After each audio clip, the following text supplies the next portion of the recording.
Welcome back to English Speaking Made Easy. I'm Alex. And I'm Emma. Today we're talking about something every English learner struggles with, starting real conversations. Yeah, not the kind of conversation you find in textbooks, the robotic, hello, how do you do stuff. Exactly. Nobody talks like that anymore. If you walk up to someone and say, "How do you do?" they'll probably think you're a time traveler from the 1800s. True.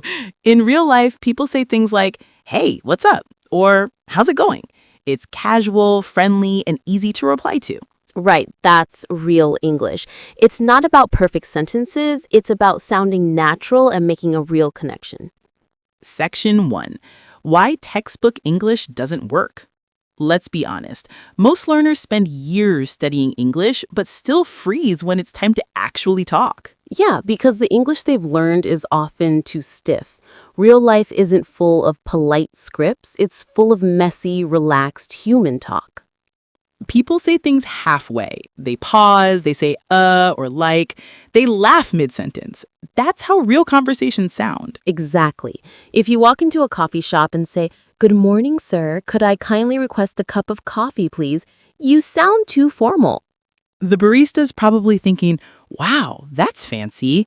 But if you just say, hey, can I get a latte? That's normal, natural English. Right. That's real English. It's not about perfect sentences. It's about sounding natural and making a real connection. Section 2. Starting a conversation naturally. Let's start with something simple. Small talk. You don't need deep topics to start speaking. Yeah, imagine you're waiting for an elevator with someone. You can just say, "This elevator's slow today." That's a perfect icebreaker. It's casual and invites the other person to respond. They might say, yeah, it's always like this, or maybe it's on vacation. And now you're both laughing. That's connection. The point is, you don't need big vocabulary or long sentences. Just start. People don't remember your grammar, they remember your energy. Exactly. You could speak with small mistakes, but if you sound warm, confident, and friendly, people respond positively. Think about it. Native speakers make mistakes too. We say things like, "He don't care," or "I seen it." Nobody's perfect. Real English is about communication, not perfection. Section 3. Common conversation starters. All right, let's give a few real-life examples. You're standing in line somewhere. What can you say? Long line, huh? Simple, right? Or, "I always pick the slowest line." Everyone relates to that. Or maybe, it's so hot today, or this weather's crazy. These are universal topics that start small talk anywhere. Exactly. And once you open the door, conversation flows naturally. You don't need to plan everything. Real talk isn't scripted. It's like tennis. You just hit the ball back and forth. If someone says, "Yeah, it's been so hot lately," you can add, "Right? I feel like melting every afternoon." That's how you build rhythm. Not complicated, not forced, just human. Section 4. Avoiding overthinking. Most learners overthink every word. They worry, is my grammar correct? Did I pronounce that right? That's the fastest way to kill your confidence. Exactly. When you're in the middle of a conversation, the goal isn't grammar, it's connection. People remember how you made them feel, not the tiny grammar errors you made. If you say, I go shop yesterday, they understand you mean I went shopping yesterday. It's fine. You communicated. The biggest mistake is silence. The worst English is silent English. Exactly. If you never speak, you'll never get better. Section 5. Building confidence. Confidence doesn't come before speaking. It comes from speaking. Yeah, people wait for the day they'll feel ready. That day never comes. You build confidence by using your voice every day. Even if you're alone, talk out loud. Describe what you're doing. Like, I'm making tea. I'm cleaning my room. I'm late again. Exactly. Your mouth and brain start working together, automatic fluency. And when you finally talk to real people, it feels natural, not forced. Section 6. Listening versus talking. Here's another truth. Good speakers are great listeners. Most learners panic about what to say next instead of listening. Yeah, but if you actually listen, you'll always have something to say. For example, if someone says, I just started a new job, you can reply, oh, really? How's it going so far? Boom. Now you've got a conversation. Listening gives you clues. Every sentence the other person says gives you material to continue talking. You don't need 1,000 vocabulary words. You just need curiosity. Section 8. Mistakes are proof you're learning. Let's talk about mistakes. Everyone hates them, but they're the best teachers. When kids learn to walk, they fall hundreds of times, but nobody says you're bad at walking. Right. So why do you treat your English mistakes like failures? Mistakes mean you're using English. That's progress. Don't freeze or apologize every time. Just keep talking. The person you're speaking to usually doesn't even notice small errors. Exactly. Focus on the message, not the mistake. Section 9. Sounding natural.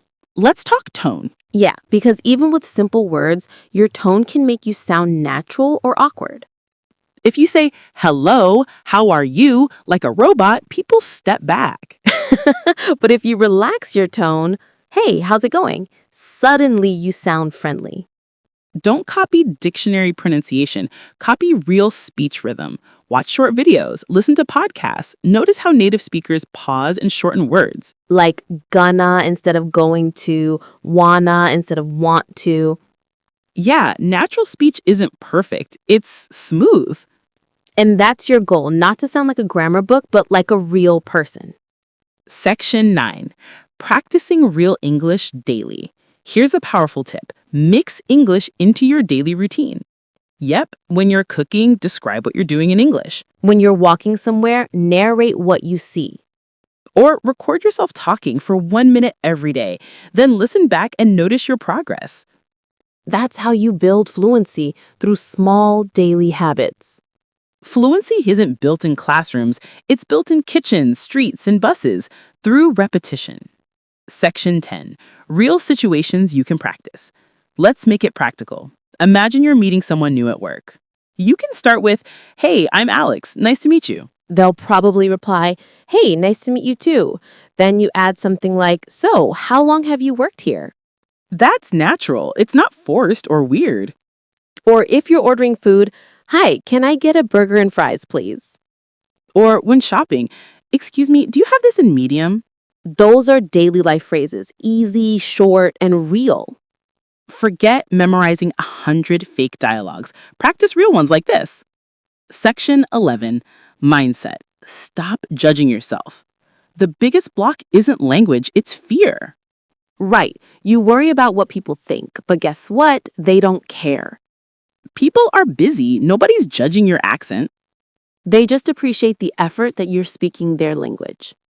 And confidence isn't no fear, it's talking despite the fear. Exactly. Courage over perfection. Once you stop caring about mistakes, your English improves 10 times faster. Section 12. Key takeaways. Let's summarize today's lesson. 1. Don't aim for perfect grammar. Aim for connection. 2. Start small. Hey, how's it going? Long line, huh? 3. Listen more than you speak.